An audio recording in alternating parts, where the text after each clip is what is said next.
Stop studying. What you're doing right now might be a waste of time. Read over your notes. Review the class material. Highlight things. Repetition, repetition, repetition. These study tactics have been drilled into you for years, but the science is very clear. Certain study techniques are more beneficial than others. So instead of you spending hours and hours trying to search for the right answer, I've done the work for you. And in today's video, you're going to develop a significant advantage over the rest of your class, your friends, and your peers. You're going to learn the 5 best techniques for studying effectively in less time than anyone else. Now, if you want this to sink in and you want to be a master student, is while you watch, you're going to take action immediately. And this video is the first in a free 5-part video course on becoming the most remarkable student that you can be. And Motivation to Study and I, we want this information to be available to anyone, anywhere, at no cost. Because we believe you shouldn't have to pay for this.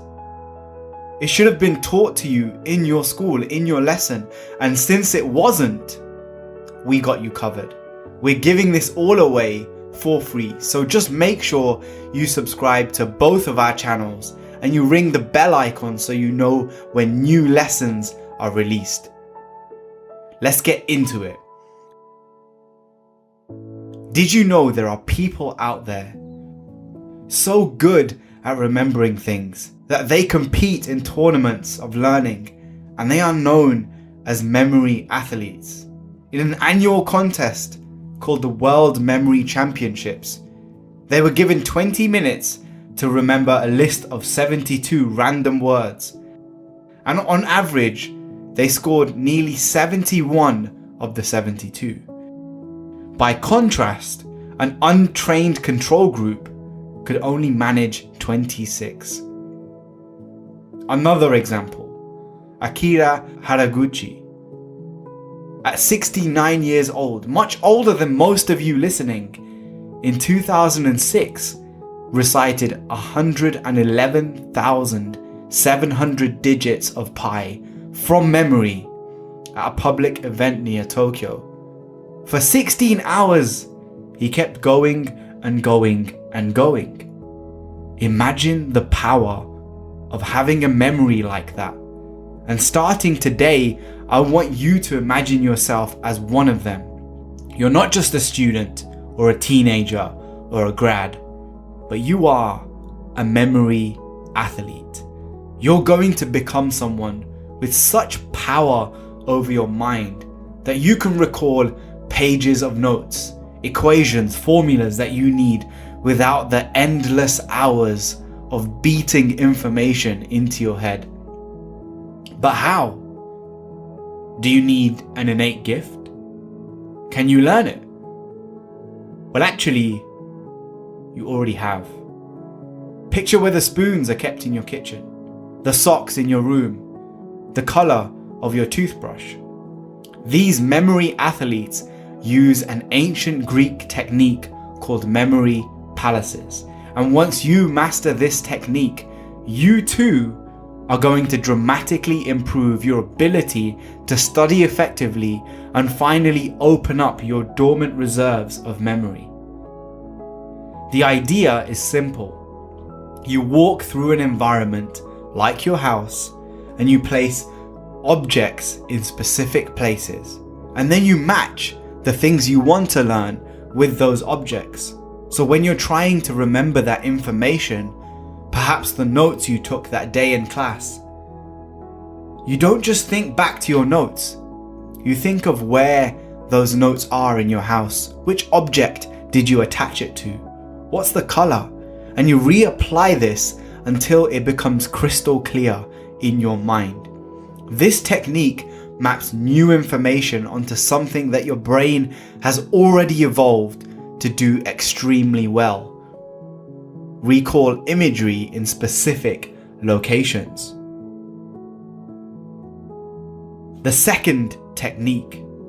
For thousands of years, people have known that the best way to understand a concept, explain it to someone else.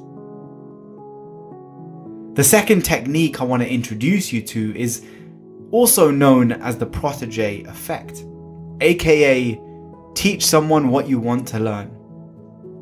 A 2007 study looked at this. How does teaching someone impact your learning? Students in this study who were also teachers to younger students, they scored higher on tests than pupils who were learning only for their own sake. Why? Well, the researchers found when you choose to teach someone else, you have to work harder to understand the material, to recall it more accurately and apply it more effectively, something known as depth of processing.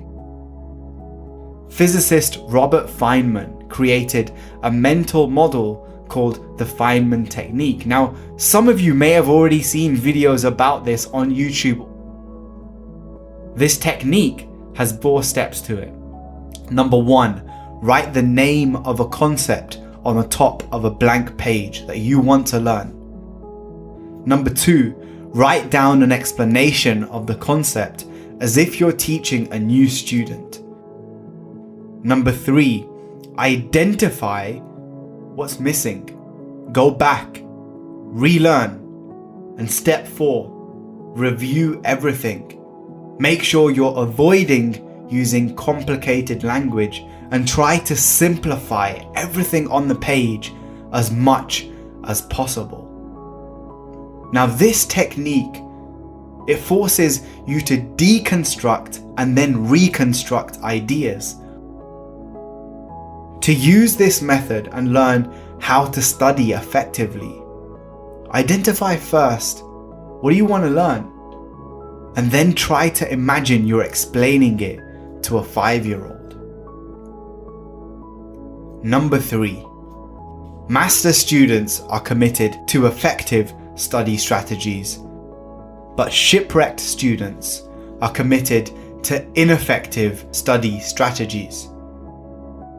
If I asked you right now, is reading again and again a good way to learn? Is highlighting a good way to learn? Is using keyword mnemonics? Well, all of these, they're scientifically proven to be relatively low in effectiveness for long-term learning. At the other end of the scale, things like practice tests, spreading out your learning, they are scientifically proven to boost your performance. Let's take a look.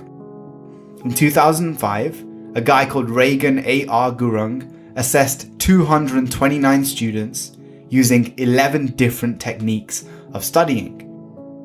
He then matched their techniques with their final exam scores.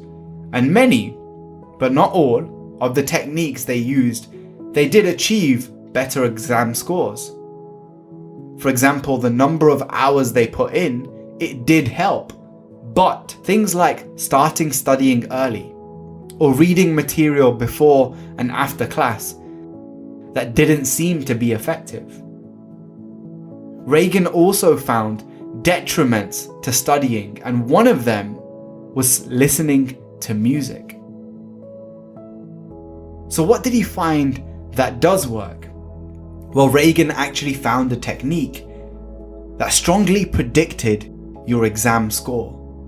And that was the number of times a student did practice tests. This one thing, above all others, had a significant impact on how well they did on their final exam. He even found that rewriting notes, reviewing highlighted material, it didn't really impact the final exam score that much.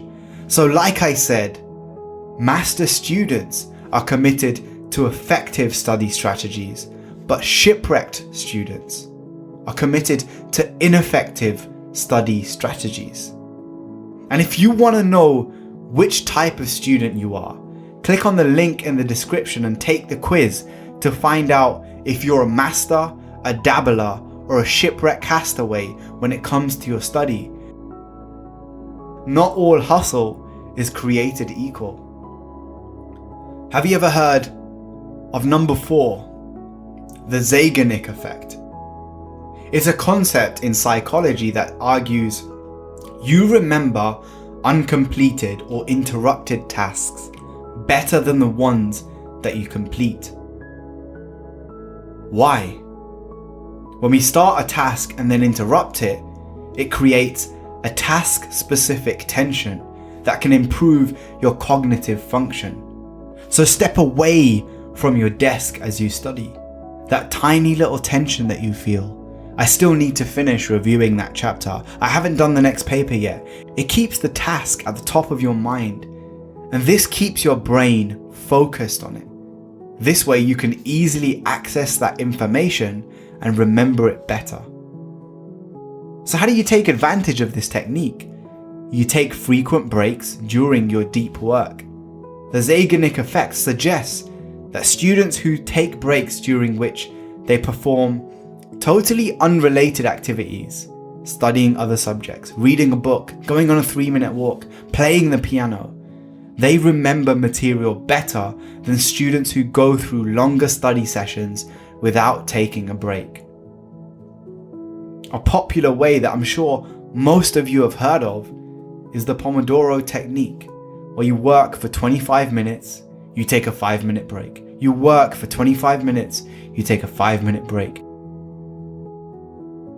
And the final tip of this first lesson in our course: cramming is better than not studying in the short term. But is 7 hours in one day better than 1 hour every day for a week? If you were given the same amount of time for study, would you be better off spreading it out? And the answer is a resounding yes. Space it out. This is known as distributed practice. Distributing learning over time, either in a single study session or across study sessions, it benefits long-term retention more than massive cramming and learning back to back. Space your study out. And how general are the effects? How consistent? Well, one group of scientists looked at 254 studies involving over 14,000 people, and overall, students recalled more after spaced study than after cramming and massed study. So look, at the end of the day, you have to do what works for you. Having family and friends around, replying to your messages on your smartphone, missing class, having the TV on, that's not going to help you. But doing practice tests, getting to sleep on time, eating the proper nutrition, exercising, explaining what you've learned to others, using these techniques, they are going to help. So you know what the techniques are. You have to prepare effectively. You have to focus on the right things effectively. And most of all, you have to take action every single day. Hope you guys enjoyed this video. Make sure you subscribe, and I'll see you in the next lesson of the series. Peace.